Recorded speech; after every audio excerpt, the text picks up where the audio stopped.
তারপরে আল্লাহর হাবিব সাল্লাল্লাহু আলাইহি ওয়াসাল্লাম বলেছেন, খবরদার কবরের উপর মসজিদ বানিও না।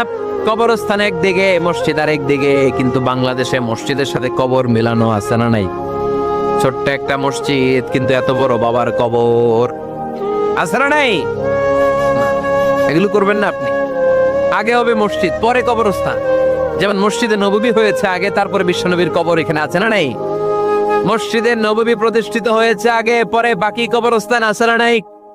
কিন্তু কোন আল্লাহর ওলির কবরস্থানের উপরে যদি মসজিদ বানান, তার উপর লানাত দিয়েছে কে? লাআনা রাসূলুল্লাহ আলাল ইয়াহুদ ওয়ান নাসারা ইত্তাখাযু কুবুর আমবিয়াইহিম মাসাজিদা।